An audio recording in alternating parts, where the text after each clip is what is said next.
So good morning, everyone, and welcome to today's Diversity in Wholesale Breakfast Briefing. I'm really excited to have Clare here today. Everyone knows who Clare is, but for those of you who might not, she's the Women in Wholesale chairperson, and she's been mentoring and coaching and consulting many of us for many, many years. On top of her crazy busy life, Clare has just done a diploma in organisational change from the Warwick Business School. So she's extremely well positioned to talk to us today about organisational change. I'm now going to hand over to Clare.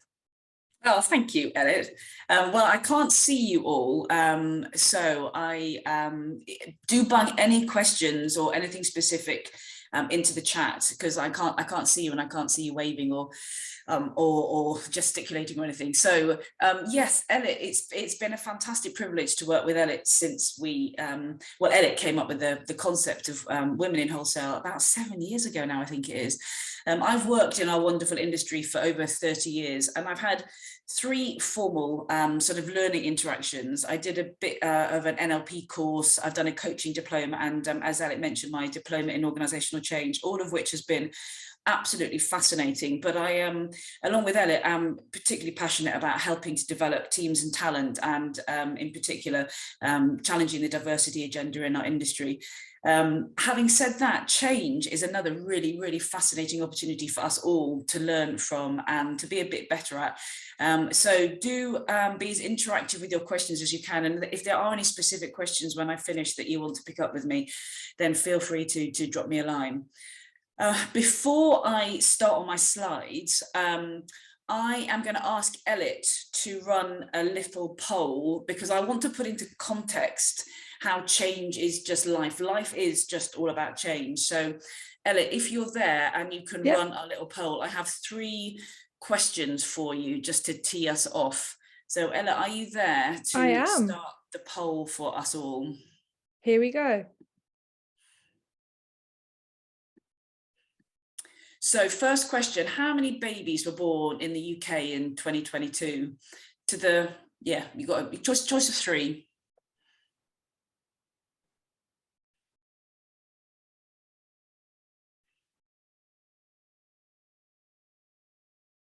I'll give you a few more seconds to bung your answers in. How many times on average do we move home in our lives in the UK?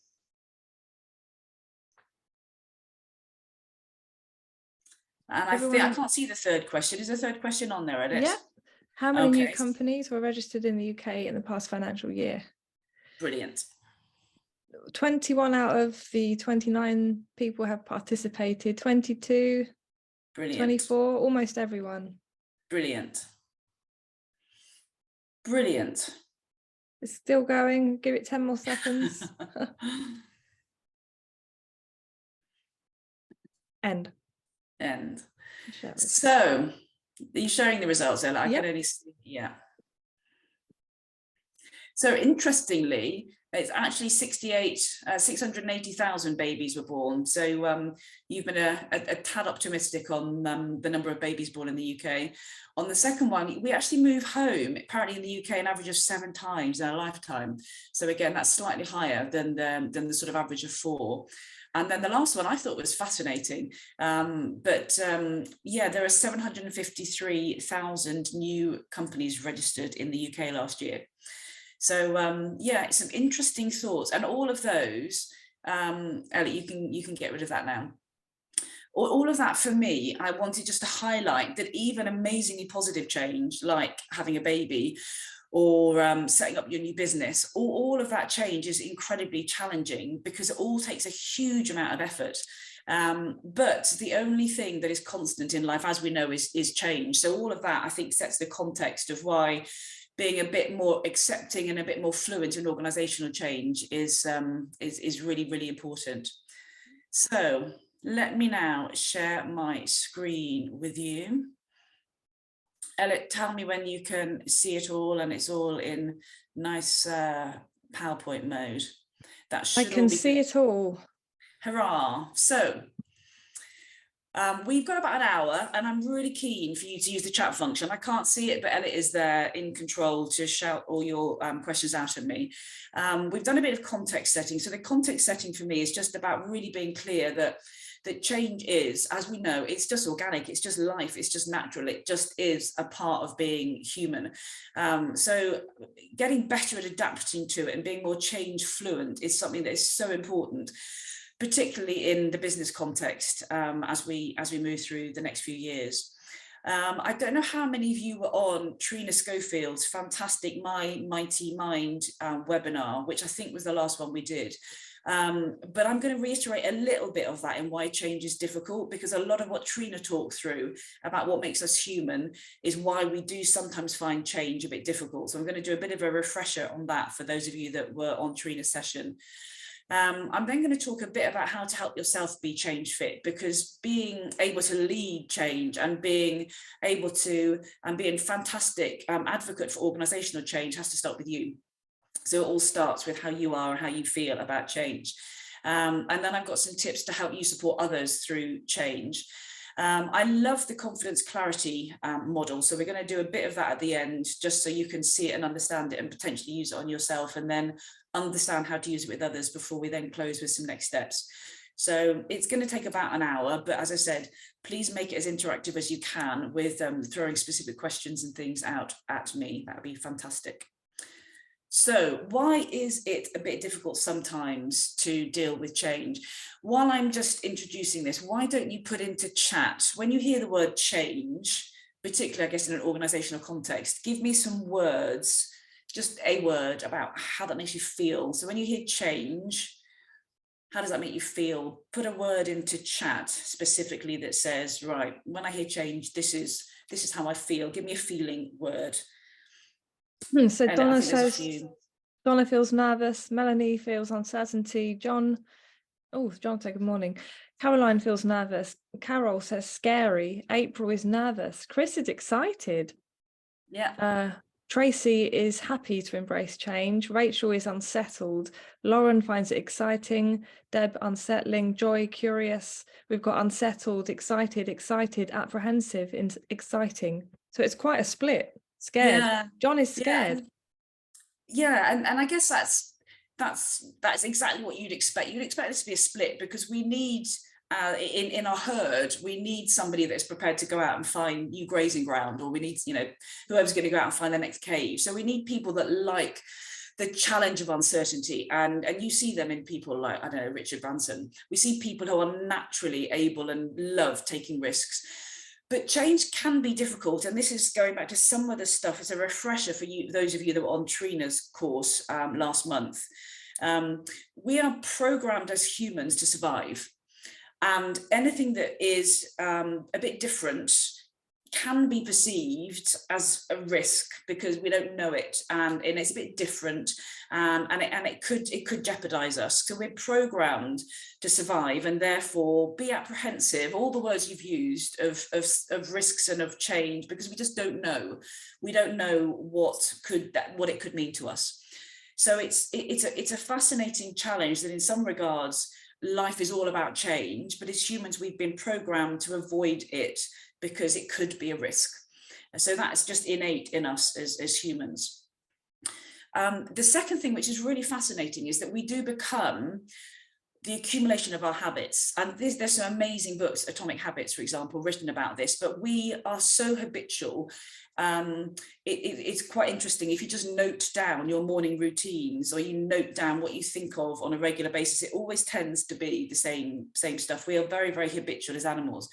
And our routine becomes quite set. And the longer we get stuck in a routine, the more that just becomes what we do every day. And if something gets in the way of our routine, if someone's parked in our car park space, or if our coffee isn't ready when we want it, or if there's an extra long queue when we're going to get lunch, all of these things annoy us because we are just so habitual in how we live and how we work. So that's another reason why change, even positive change, even going back to the questions we asked up front, like having a baby or moving home, anything is difficult if it takes conscious effort. And anything that takes you out of your routine requires conscious effort. So even fantastically positive change can be difficult because we have to think about it. We have to change what we've just habitually done without thinking, and put a bit of effort in. The third thing, and this is really similar to some of the stuff that Trina mentioned, is that we're programmed to conform. Because we are herd animals, we are programmed to conform and accept and not stand out. And sometimes change requires you to stand out. It requires you to do things a bit different to everyone else. And for some people, that can be very nerve-wracking because they don't want to be different. They don't want to stand out. They don't want to not blend into the pack. And a huge amount of our social media pressure on young people these days is about conforming. And if you don't conform, then it can be difficult. So it preys on that innate what it takes to be human. And that conforming piece is why change again can be hard, because we're having to step outside, we're having to do something different from the herd. Some people love it, but a lot of people find it quite challenging. So all of those reasons are why it's not you if you're struggling with change, it's just human instinct.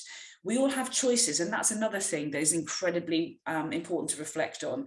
We have choices about our habits, we have choices about how much risk, calculated risk we take, we have choices about whether we want to belong to the herd we're in, whether being part of our herd is a healthy herd or not. So it's human to have choices as much as it is human to find change quite difficult. Any questions on any of that, bung it into the chat, and I will move on to talking about you, but any questions on any of that, just do pop it into the chat and Elliot can call it out. Claire, Chris Smith says that we're programmed to move with the changes, take the seasons, for example. Yeah.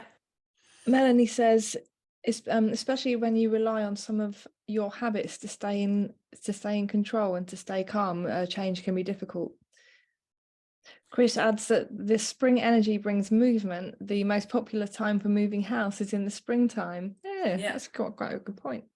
Yeah, that's fantastic. I love all those points. Love all those points. And what is fascinating sometimes, going about the whole habits bit, Mel, is your habits can get out of date. So it is really helpful to check your habits, because your habits could hold you back. They could be an anchor. Just because you've done stuff in the way that you've always done it, it might become less relevant. So it is a healthy thing to check your habits. Fantastic, thank you. Some really good points there.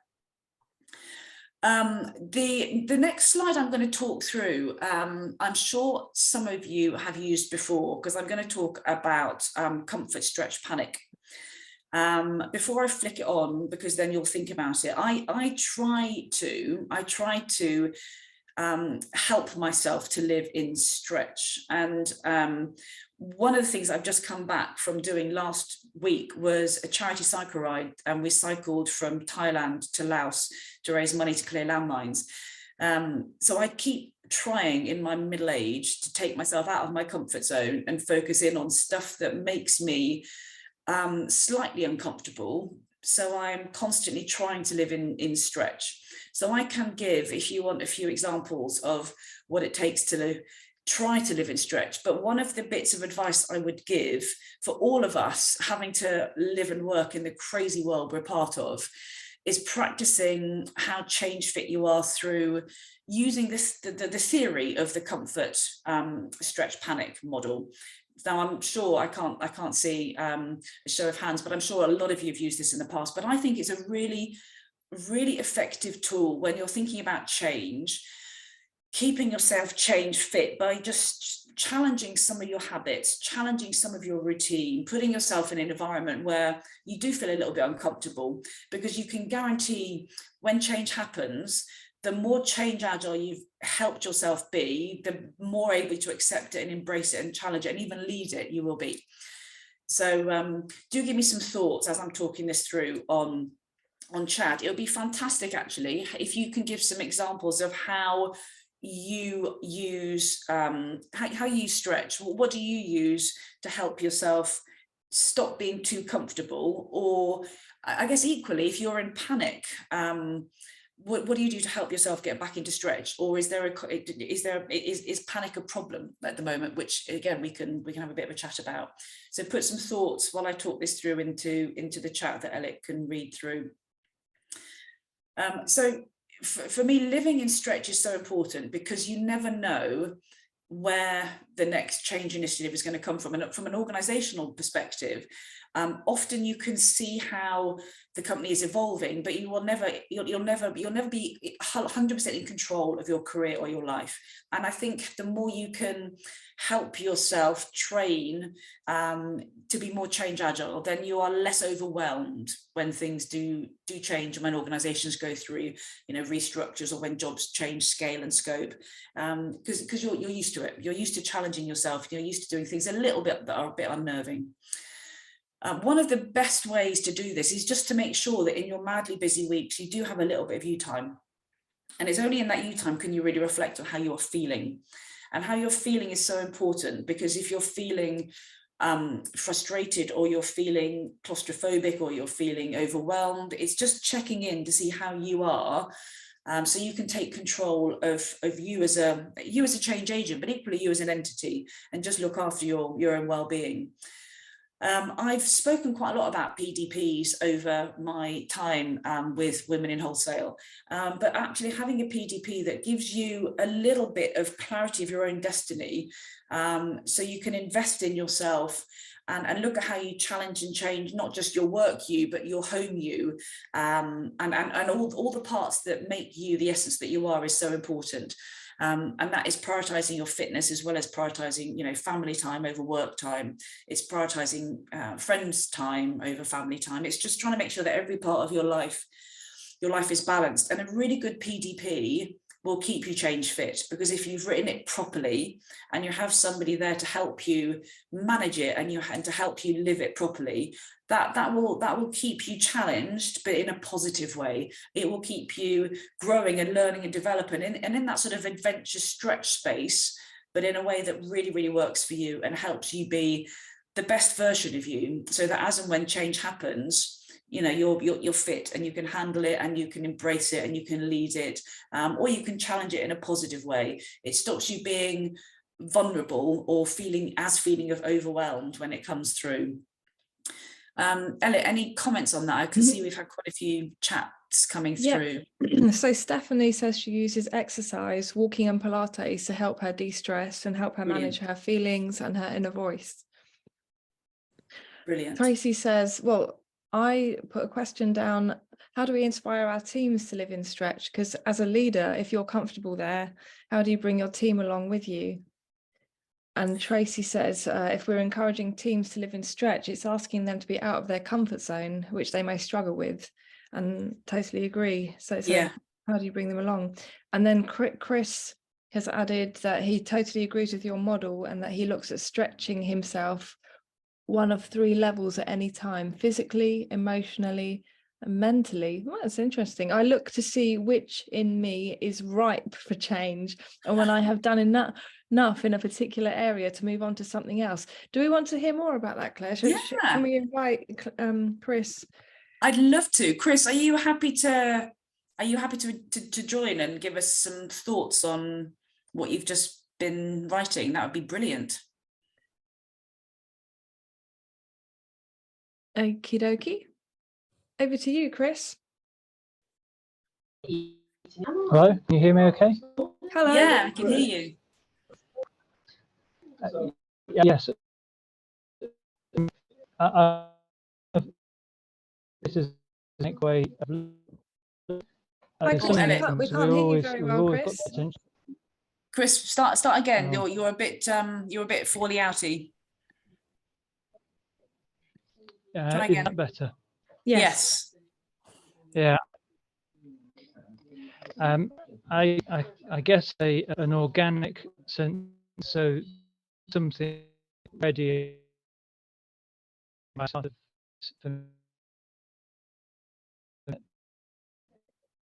not sure that. Chris, I think we're going to have to stick to the chat because your reception's not too good really over there. Breaking out a lot. But yeah, just to carry on, that he checks in to see which of the 3 elements are right for change, and when he's done enough in a particular area to move on to something else. I think that's genius. Yeah, that's fantastic. That's a really good one to share. Really good. Sorry, we can't hear you, Chris, because that it just didn't work. The point, well, the point about your team and how do you help your team embrace a bit of stretch, I think is a really interesting point as well. One of the key things I think as a line manager is to help your teams realize that all jobs in any company require you to grow over time, just by the very nature of sort of not just even corporate employment, but all employment. I guess most employment, what you did yesterday is not enough to fulfill the requirements of today or tomorrow. So there's a constant need, I think, for scale and scope development as an employee. So for me, the role of the line manager and the PDP is to make sure that everybody, even if you're doing a role that doesn't require you to be, you know, the next chief exec, you need to be better tomorrow than you were today. So there's always something in a PDP that requires you to just to learn to do something better, or to learn to do a little bit more, or to learn to do something faster, or to learn to think about something in a different way. So I think if you're not encouraging your team to see the benefit of in embracing learning, then you're potentially setting them up to be less relevant themselves as an employee than they were previously, because all jobs grow over time. So it's how you create that sort of positive energy about learning. How can learning be fun? How can learning be something that they would embrace because they see the value in it for themselves, I think is the sweet spot. But yeah, it can be quite challenging because not everyone does want to be the next chief exec. It's finding the spark in what they're interested in or what they're passionate about that they can be motivated by, so they understand that, you know, learning is fun and being a better version of themselves tomorrow is sort of a prerequisite, actually, because if you stand still in the job that you're doing, you can quite quickly become less relevant than you were when you started out, because all jobs do change and grow. Whether that helps or not, that's my take on why PDPs at all levels in a company are really important, because no job stays the same. Every job changes and grows and develops and stretches over time. Does that make sense? Brilliant. Thanks, Claire. Cool. So moving into leading change. So I've got a few examples to give as we go along, but again, do feel free to pop stuff into chat. And Elliot can read it through. But my first top tip in leading change has to be about how you create the compelling why. If you read Stephen Covey, he talks about beginning with the end in mind. I think most of my career I've talked about a compelling why, because you need to know the why. I think all of us as humans need to know the why. What's the vision? What are we trying to achieve? What's the end in mind? What's in it for me? Why should I go through the sort of challenge of breaking some of my habits? Why do I need to do things differently? What's the company going to achieve now that I should invest my effort into helping deliver? So that the vision for me is just so important as a start point. It's the sort of motivating force that galvanizes everybody in the company, big or small, to deliver. And there are a couple of examples of companies, particularly companies with a real purpose, that I think are awesome. So in some of the work I did on my diploma, we researched a company called Narayana Health.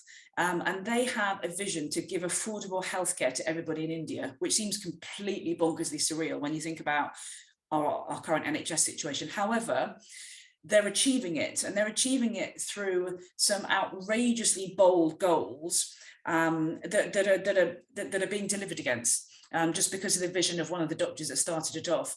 And what he's managing, because of this compelling vision that he's got, people are coming to work for him, not quite as a charity, but he's attracting the best talent in the world, because they're all just so compelled to support the vision that he has.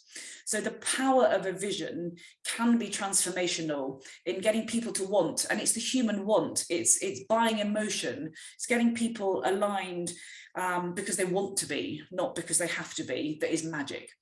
And I'd like to put Elliot's Women in Wholesale into this. So when you think of, crikey, I think about 7 years ago, wasn't it, Elliot, that we were at Burton-on-Trent FWD conference, and there were like no females there at all. And then it said, right, this has got to change. And its vision is what created the movement. It's the vision that creates the movement. It's the buy-in to a better world that everyone sees and feels they want to be part of. So the first thing in any change initiative is the compelling why. It's creating the vision that gives an emotional pull for people to want to follow, because if you can get emotions and if you can get belief and there's an aligning of values, then the hard heavy lifting is almost done for you. So that inspire vision is the first piece. Do give me some thoughts on this into chat as I'm talking, if you have any questions or any brilliant examples to add to it. We've got a question from Stephanie. Claire, how do you help your senior management realise that they need to explain and take people on a journey better instead of constantly imposing decisions decided off-site? That's a great question. That is a fantastic question. That's a fantastic question. I think it's all about, it's about helping them, and crikey, I'm not going to do this justice in a 5-minute answer, apologies, but I'm happy to help offline. I think it's about helping them understand the impact of their choices. And as I go through the next examples, if people aren't engaged and communicated and feel that they are being listened to, it will be like pulling a horse and sticking its head in the trough and trying to make it drink, and it just doesn't happen. That I think there is a perception that if you tell people enough and you tell them in a way that's very confident, that they will and I guess some people will follow what they're told, but increasingly I think in our current society, people want to be engaged, they want to be listened to. Post-COVID, people are far more clear on their own values and their own beliefs. And often that can come around just from a really powerful consultative process. So I think the only way you can properly lead change in a big organization that has talented people who have an opinion and want to be heard is to have the vision and to have the leadership demonstrating that they have a clarity of end goal and a clarity of purpose. But it's then about how you have workshops that encourage people to have their thoughts and their say. And then there's that sort of proactive, interactive sharing of ideas, sharing of thoughts, maybe a slight tweak of the plan to achieve the vision by the leadership team, because they're demonstrating they are actively listening to the people that it affects. So I think that sort of active involvement, workshops that engage and ask questions, not just tell. I think the command and control approach to leading change, it's becoming less and less effective in our current society. I don't know if that helps, but that I think there has to be a consultative approach that demonstrates that people's opinions are listened to if it's going to work. Any other thoughts on that, Elliot, before I move on? Yes, what else do we have? Deb says that you have to sell change, it needs to inspire. Yeah. Chris says he totally agrees with you. We have a comment from Marina who says that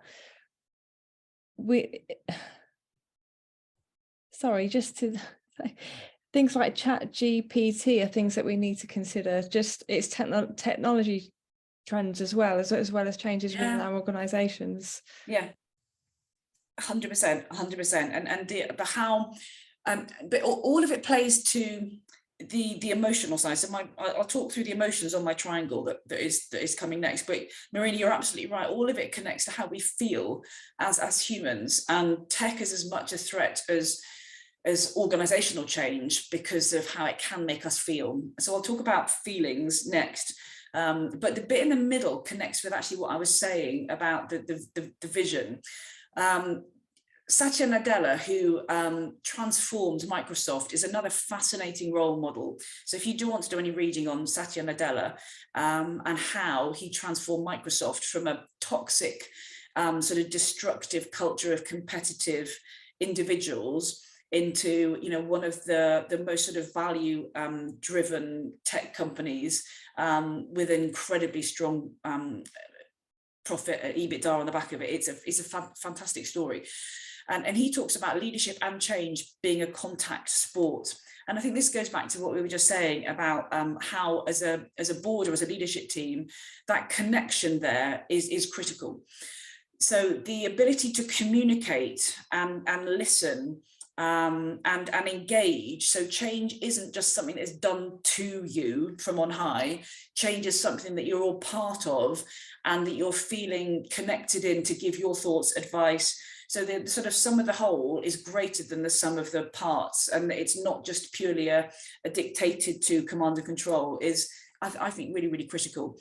So if you want to look at an example of fantastic best practice, then look at Nadella's leadership principles. He started, I mean, he was a lifelong Microsofter, but he went back to grassroots in the company and spent a year just going around listening to properly understand firsthand what the situation was before he imposed, and he didn't even impose, before he recommended and then built the change agenda for Microsoft on the back of all of the connections and all the conversations he had.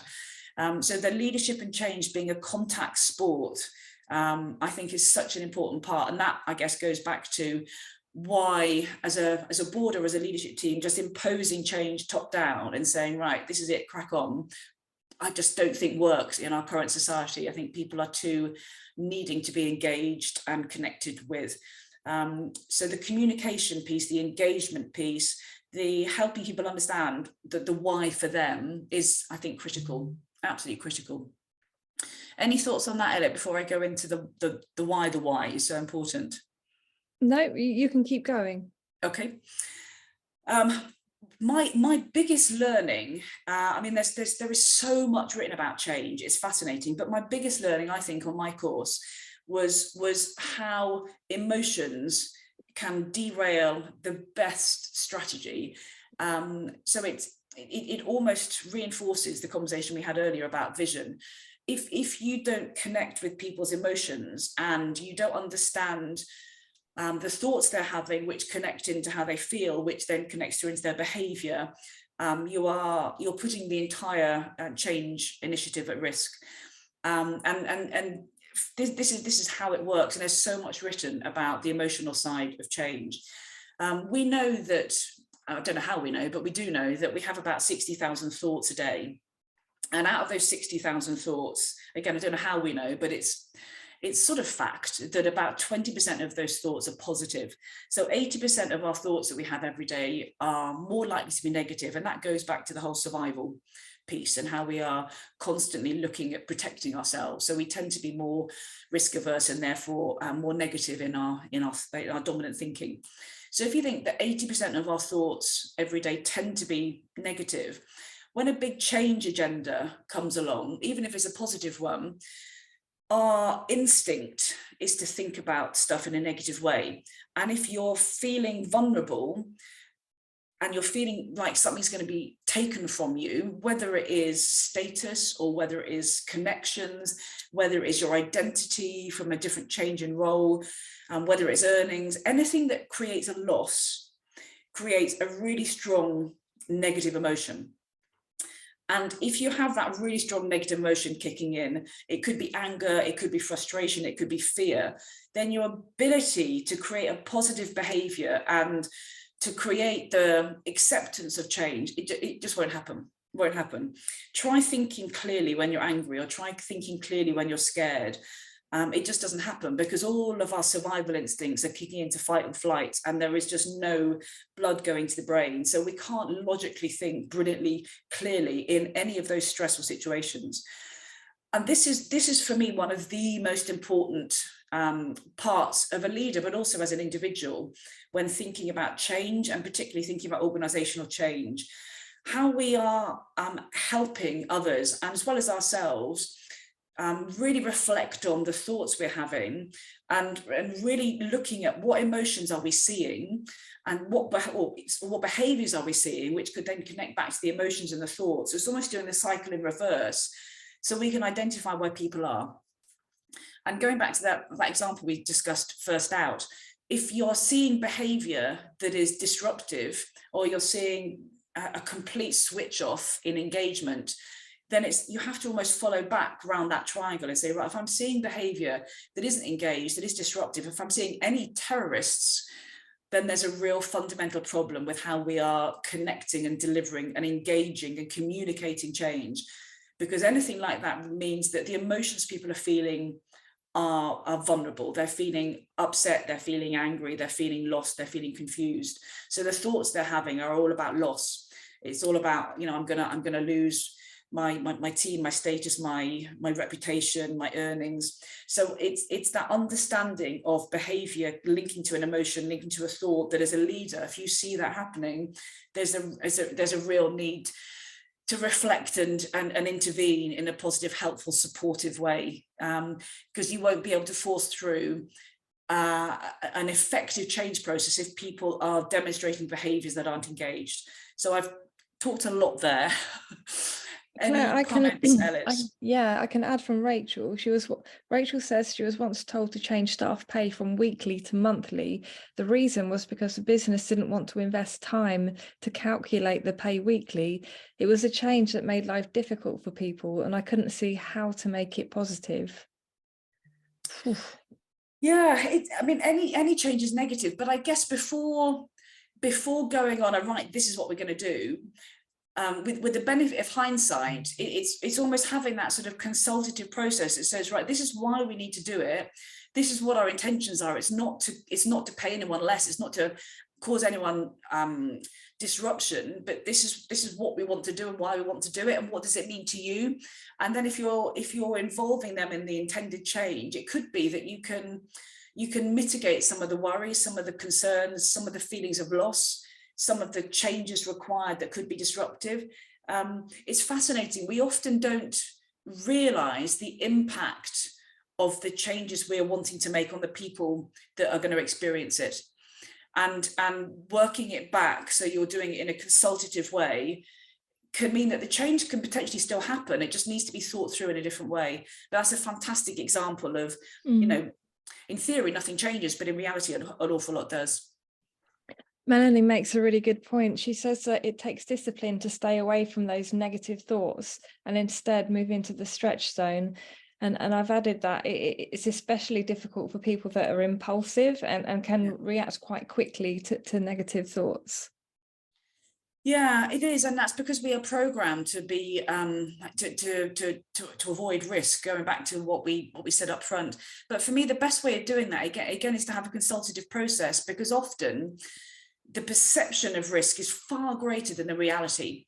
So if you are able to talk these things through and understand and dissect it and talk it and just constantly reassure and work backwards around, so the behaviors that you see and the emotions are therefore the thoughts, you can probably diffuse quite a bit of it, because the reality of change often is a lot less painful than the perception of it.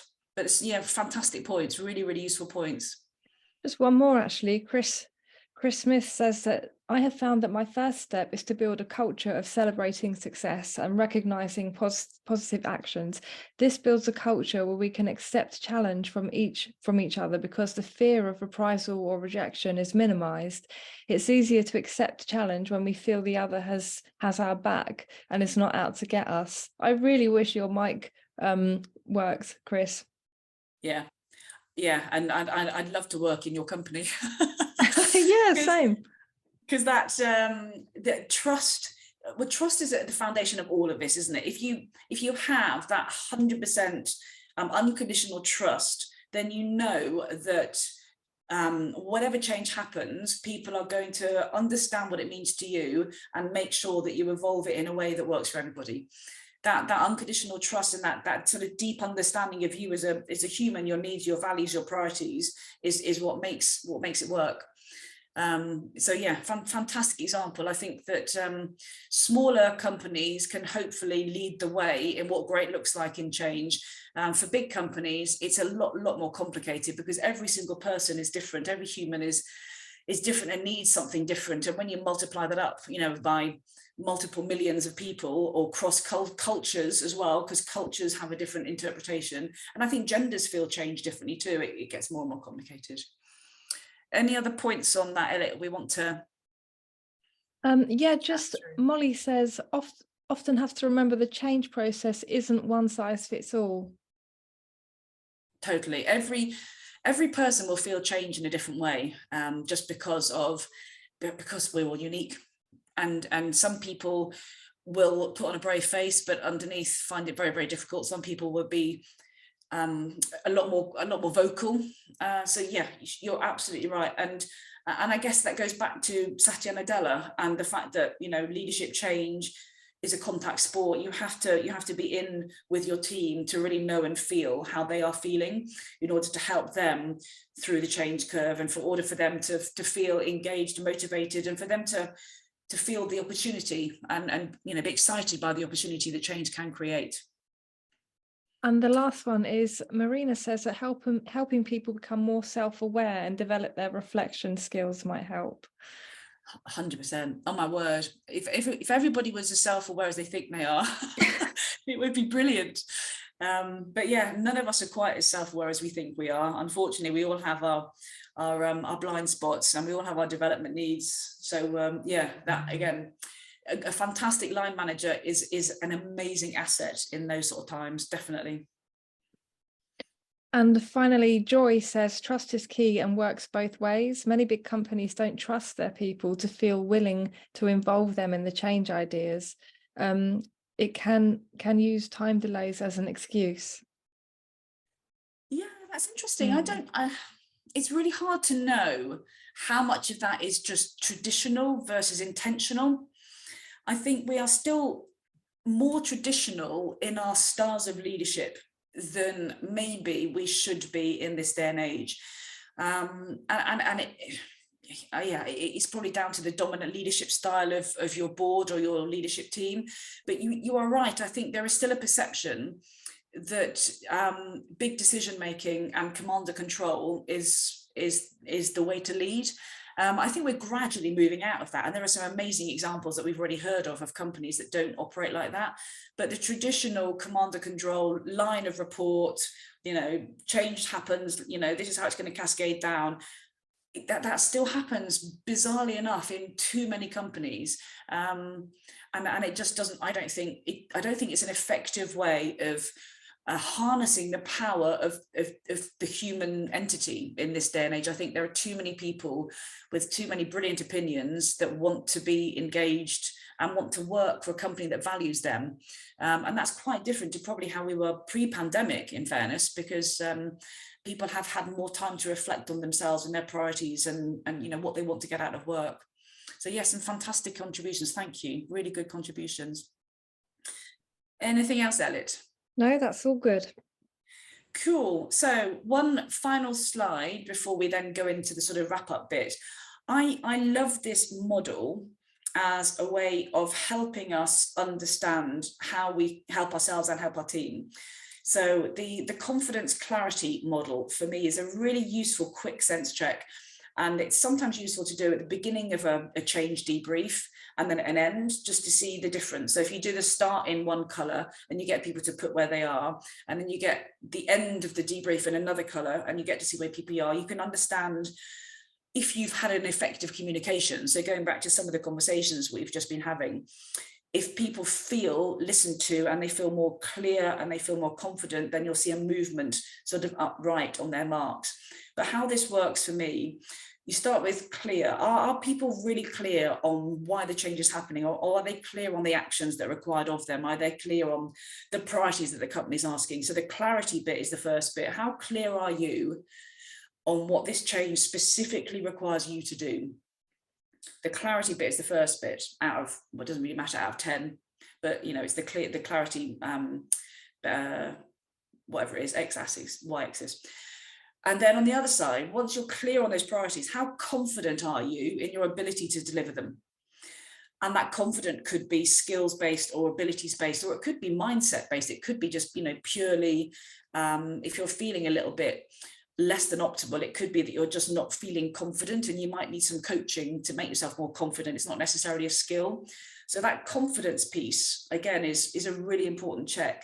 So if you get your team to say, right, how clear are you now on what's required of you? How confident are you on your ability to deliver that? it gives you some real material to work on as a leader. Either you need to be clearer on the objectives and the priorities because you've not articulated them specifically enough for you and your team, or what you're asking people to do, they're not confident to do because they've not done it before, or they need a bit of skills training, or they just need a bit of confidence coaching. So clarity, confidence, getting people in the sort of amber zone, moving them up right is a really useful check to check yourselves in with, but equally your teams when you're going through a change process. I think it gives you the information you need as a leader to help them overcome any perceptions of risk that they may have and focus in on delivering what's required of them. Does that make sense, Elliot? Any comments on that? Just Joy saying that she totally agrees and she's keen to help her business change from that command and control mentality. Yeah, the best way to do that is just to have more of a workshopy. So you can still have the bold vision, you can still have this is the why, the compelling why, this is why we need to do something differently.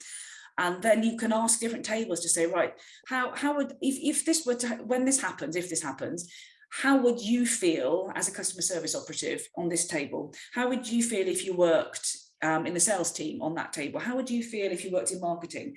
So the objective is then to try to get, permission to give real thoughts in a safe way that you can then feed back up to the board. So there are ways of communicating change in a way that gives a safe response solution, so people can feel that they are giving their real thoughts back in a way that doesn't expose them and make them vulnerable. So there are quite a few tools and techniques to enable that to happen.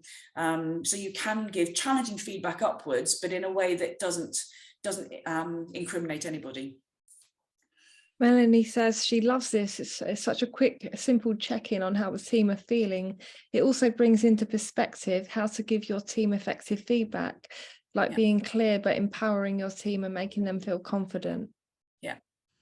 Yeah, it is a really simple way of doing it. As I say, it helps you think as a leader, which bits have I not communicated properly, or what training support, coaching support, additional help do I need to give my team?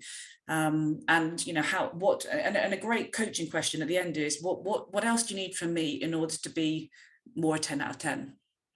And that gives the person in your team permission to be quite specific about what else they need from you. And then you can say, right, so if we do this, this, and this, will that move you from 8 to a 9? And if it doesn't, what else do you need? So you can use it as a really good coaching tool as well to keep nudging people forwards. Anything else on that? No, all good. Cool. So this is my final slide, and I'm not going to ask you to count my chameleons along the way. But the chameleon, I think, is a fantastic example of what you sort of need to be. You need to be a consistent chameleon, I think, in order to survive and thrive in our current world. I won't ask how many of you have read Who Moved My Cheese, but I'm recommending it as a real brief sort of change parable if you're wanting to learn why being change agile is so important. And it's a great book to use with your teams. It literally takes you half an hour to read, maybe an hour max, maybe even 20 minutes to read if you flick through it. It's a fantastic parable about mice and little humans, and effectively mice don't take anything for granted, and humans do. Humans get hung up on things that they think is their right. So it's a real cheap, easy little book to access and read. If you haven't, it's fun. It's quite fun, and it makes the point that I've been talking through really, really clearly. So just wrapping up then, and do feel free to bug any last questions in the chat as I'm wrapping up.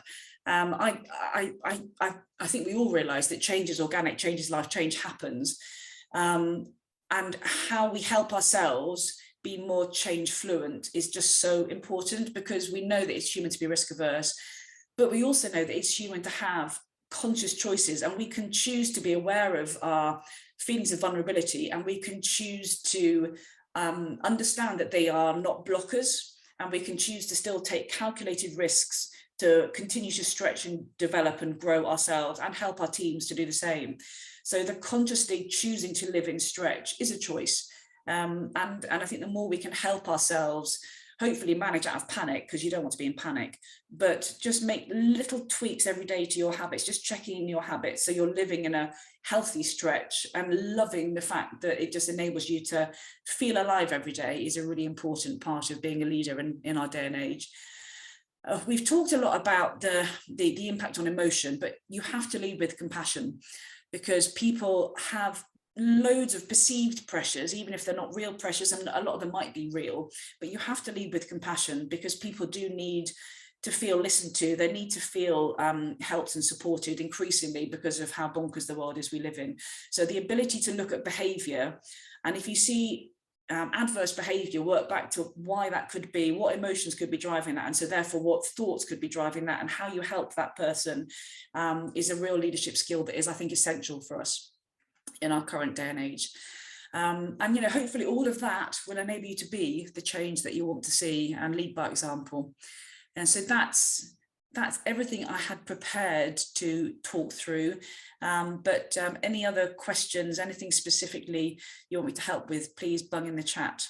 Anything?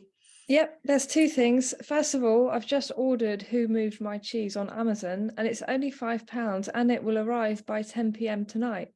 Splendid. The other thing is Stephanie says, how do you support colleagues who are feeling constantly negative about changes happening when you are not a direct manager?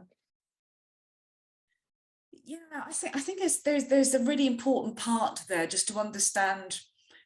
I mean, crikey, there's no one size fits all, is there? I think there's an understanding of why, what is it they're negative about, and how you help them unpick that.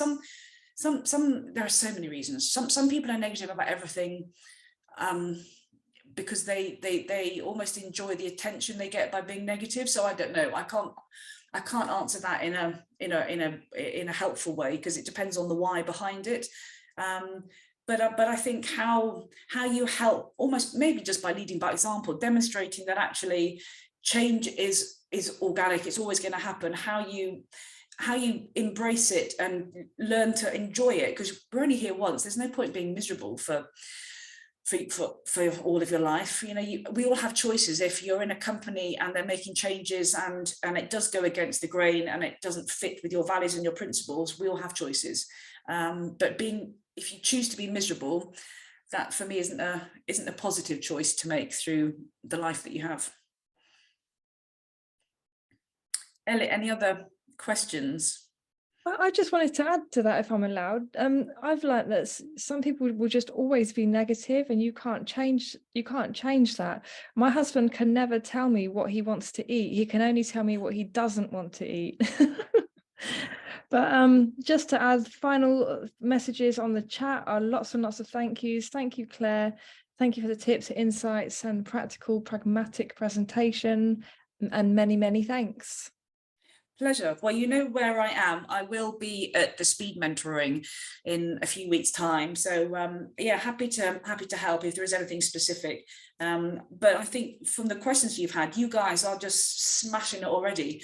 So I think it is about leading by example. I think it's about finding the positives and I like the word pragmatic, but being pragmatic, because there's no point fighting against change. Change is a bit like culture. It's like a current.